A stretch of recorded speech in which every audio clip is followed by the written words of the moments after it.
We need to make sure that the gun is horizontal. Now we are trying to find the perfect spot to put the pad. Halfway through the experiment, we realized that the balls were different weights or felt heavier. So this one was shot like not as far, and this one was farther. So now we're just gonna get rid of this one and use this one to not have any variables. Okay, so I have to make sure it's level because we need to make sure it's horizontal. Yes. I'm gonna set the ball into the gun. This is gonna start as the ball passes through, and it's gonna stop when it hits the pad. So we put the ball on, pull it back, make sure it's on all the way, make sure it's level. We have it taped just to try and keep it consistent, but we always have to check with the phone. It's gonna go through this laser, like not laser, but the sensor, and it's gonna start the timer, and then it's gonna stop when it hits the pad. Wait, let me get a better view. I feel like that's gonna be your philosophy on kids, and that kind of frightens me a lot. I mean,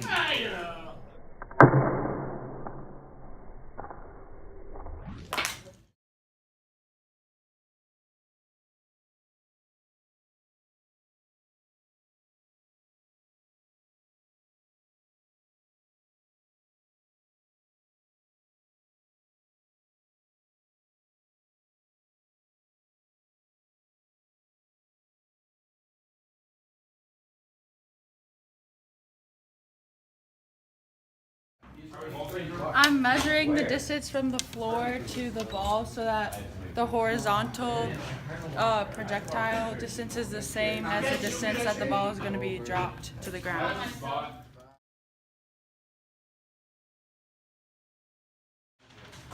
For this part of the lab, instead of dropping it from a perfectly horizontal projectile, we are dropping it vertically, and our prediction is that the times are going to be the same. oh my god. That'd be hilarious. You know what? Tennis rackets got their tennis balls. I missed one.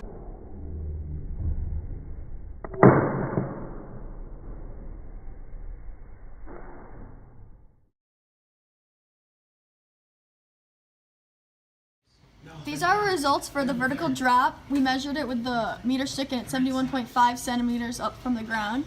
We did 30 trials. And when we calculated the difference, we found that it was pretty high, so we cut out the outliers. So the ones in red are the outliers. So 1, 2, 5, 11, 12, 13, 14, and 23. Can you guys be quiet for a couple seconds? Okay. So these are our ready? These are our trials for the horizontal projectile. We did 30, just like how we did in the vertical drop, and it's 71.5 centimeters because we made sure to measure that they were the same height. And we also took out the outliers because our first calculations of the percent error was 6.92, and so we took out about the same amount of outliers, and that made us have a error of 3.25, so it was a lot better. So we have our sources of error, and our first idea for this experiment was to just take Nerf guns and shoot them, but each bullet is different and each gun might fire differently, and the air resistance with the material could be weird. So we just thought it would be bad and a lot of sources of error, and the percent error would actually be pretty high. So,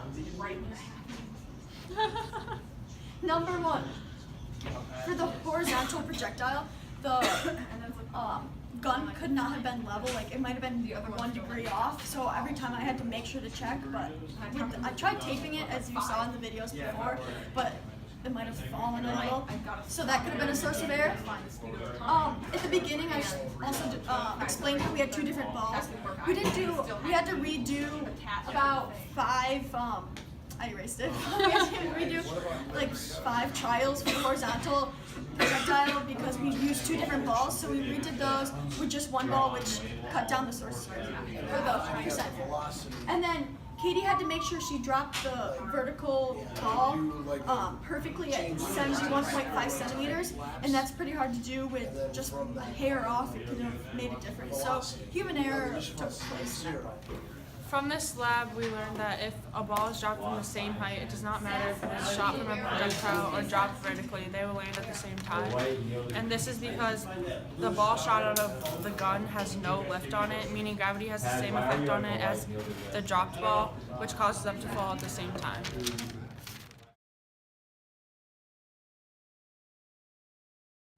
Wait, I don't like how everyone's Come back! It's still on! It's still on! Keep on. Please be quiet for the video. Please be quiet. Okay, action. Okay, so our first idea was to shoot a Nerf gun, but